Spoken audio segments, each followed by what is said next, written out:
Hey guys, this is my post-TI impressions video. A lot of people have been asking me what I think about this and that, and I wanted to sum it all up in a brief video. So firstly, the overall playstyle and general patch feel. Remember when 6.84 hit and a lot of people were thinking about how this patch would affect TI and whether or not this TI was going to be an exciting one or not because of the patch. And a lot of people have after watching, it's like, oh, this is boring, or so-and-so is OP, but I think a lot of people are far too negative with it, and I thought it was a very, very good patch and a very, very exciting TI. The playstyle is generally fairly fast-paced, faster than prior years, and I think Dota is going to a pretty good trend in terms of game length and excitement in terms of spectators. Pushing high ground is very dangerous and very, very rewarding. We saw so many teams fail at the high ground push and then lose the game, but at the same time, if you make that high ground push, you can generally win the game after getting one set of racks because of that huge influx of gold, and having that one lane of racks down is just huge for your team. So I think that the amount of reward that you get matches the danger of going up that hill. The hero viability is decent. It's not amazing. We didn't see, like much PA, no Elder Titan and stuff like that, but we saw Morphling, saw Sniper, saw some cool stuff here and there, Huskar even. So I think it's at a pretty good spot. Playstyles and strategies are fairly diverse, and there's not one strategy that everyone is like, oh man, this one is the best. There's ones that are like harder to beat than the others, but it seems like there are still going to be counters for each and every play style that you see teams play. And there are several OP items slash heroes, but that happens every patch, and it's much better than a lot of OP items and heroes. So overall, again, the general patch feel, the vibe that I get from the patch is, man, Dota is awesome. And I think people forget that a little bit too much. But I can talk a little bit more about the implications of TI and what has happened since then. Roshan has been re-emphasized. We've seen a swing back up in popularity of TA picks. 22 picks with a very high win rate of 68%. Bounty Hunter was at 69, mind you, as well as a Storm Spirit pick. Storm Spirit pick makes Rosh more important, whereas TA pick allows you to take Rosh a lot easier. So not re-emphasized for the same reasons, but still Roshan has been re-emphasized nonetheless. We saw more teams pick Dire over first pick, and generally teams prefer Radiant, probably because a lot of people were copying Secret and they just always preferred Radiant over the Dire. So that was an interesting trend that we saw swap pretty much mid-tournament. And Solar slash Medallion has been seen almost every game, whether or not that's for Roshan or whether or not Roshan dies more as a result. It's pretty clear that it's really good versus Rosh. I've always been a big proponent of Roshan being affected halfly by every single minus armor effect. Like Venge does half, SFR does half of the minus armor that it would do on Roshan as it would to a normal thing, and that goes for Solar and Medallion. I'm not sure if that's a great way to balance it, but I think that the Medallion is just way too good for what it costs in terms of being able to save your important heroes, as well as the ability to just do Rosh very, very quickly. A lot of the times that we saw Roshan fights break out in the international, like if they had happened like 5 seconds earlier, the fight would have been completely different because of how low Rosh got. Sometimes teams were forced into really bad positions because they suspected Rosh, they went to Rosh, they smoked to Rosh for that extra little bit of move speed and surprise, and they still got there a little bit too late most of the time because of the minus armor.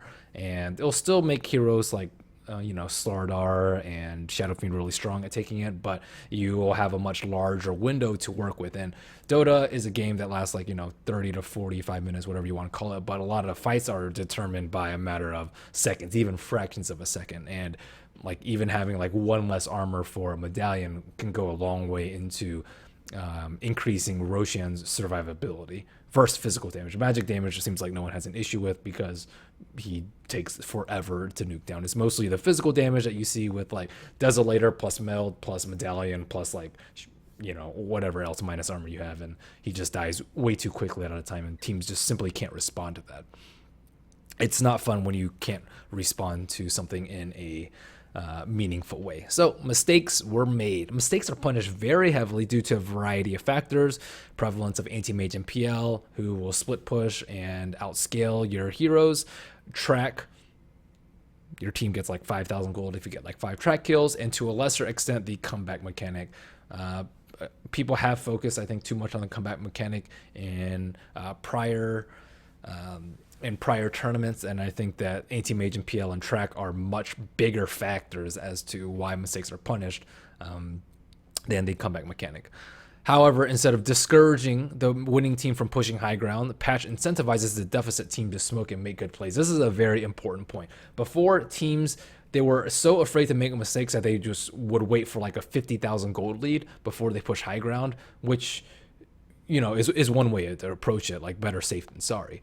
But at the same time, I think that's not really like good play. I guess you're not really outplaying your opponent. You're just, you know, you're just out farming your opponent, which is not necessarily outplaying. It can be, but most of the time it's just simply out farming. But instead of making the stronger team, making them more prone to make mistakes, you incentivize the worst, the team that's on the losing side, to smoke around and make good plays, which I think is lends to a much more exciting patch, and is a much better way to punish mistakes, and because you're giving the losing team opportunities. I don't know if that's too abstract, but in general, teams don't play super safe. It's generally the losing team that makes good plays, as opposed to the better team making bad plays and throwing. I'd say we didn't really see too much throwing. It was mostly really good plays being made to secure a lead back into the game, and I think that's a very, very good way of rewarding plays and just playing Dota in general.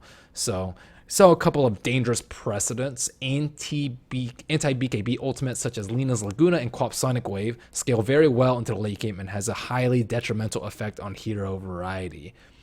Lina's Laguna on BKB is just complete ownage, even against like strength carries. I think it's still pretty strong, but against agility carries, like PA is just almost completely unviable because of Lina, as well as like anti-mage just simply gets owned by Lina because spell shield does nothing versus a Ag's ultimate. Co-op Sonic Wave is not as strong, probably because it's a little bit less damage than the pure nuke from Lina in terms of what it does to a single target, but it still scales very well into the late game, and it's one of the reasons why we saw Lina become the most picked hero at TI, because that ultimate is just so strong. Not only does it limit the hero variety of the carries that the opponents can pick, it also limits the supports and the mids that you can play, because she's simply a better option than most of the other ones that you're looking for, because she doesn't get countered by BKB as most casters do. And we see a similar effect with Glimmer Cape, in that why would you get a lot of other items over Glimmer Cape? Because Glimmer Cape is just way better. It can save yourself, it can save your teammates, you can initiate with it, and it also prevents a lot of heroes from making their way into the game. Most people would say Necrophos is a good example of a hero that is very unplayable with Glimmer Cape in the state that it is currently. So we see dangerous precedent with anti-BKB ultimates, as well as some items that are dangerously strong. So expected nerfs. A lot of people are like, oh, Bloodseeker and all this. He had like a terrible win rate, and I don't actually think the hero is that strong. He's pretty strong in pubs, but in competitive, that's where I think Dota is generally balanced around. So moderate nerfs, I would say Lashrak. That's not surprising. BH, track gold, and range. One of these two, I would say. He might be given the ogre treatment. The reason Bounty Hunter is one of the reasons why he's really strong right now is because track you can cast from so far away, and shuriken you can cast on someone else and then bounce super far away. So it's pretty much a melee hero having ranged abilities, similar to how ogre was with his first spell, his stun fire blast. It had a pretty massively long range, so he had like melee stats in terms of being very tanky and good base damage and whatnot, but he had range abilities, and generally melee heroes have not as strong abilities to compensate for their like better stats and better move speed, better armor, and whatnot. So yeah, he's pretty much a range hero with melee stats.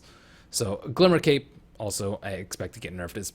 It's I think widely been accepted as the most OP item, up 6.84 not only by me.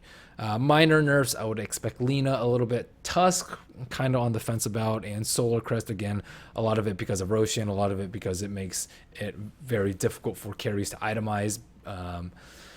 And Solar Crest, I just think, is also very, very strong, second only to Glimmer Cape. And there's a lot of other ones that are like fringe cases. Some people say like Queen of Pain, Gyrocopter. I actually think those heroes are in a pretty good spot. And in general, when Ice Frog nerfs heroes, you only see, like, I would say 3 to 6 heroes get nerfed and everyone else gets buffed. And yes, that does lead to some power creep, but overall I think it's a very positive effect in Dota and making heroes feel strong and whatnot. And lastly, a big thank you to everyone watching. Got a lot of positive feedback from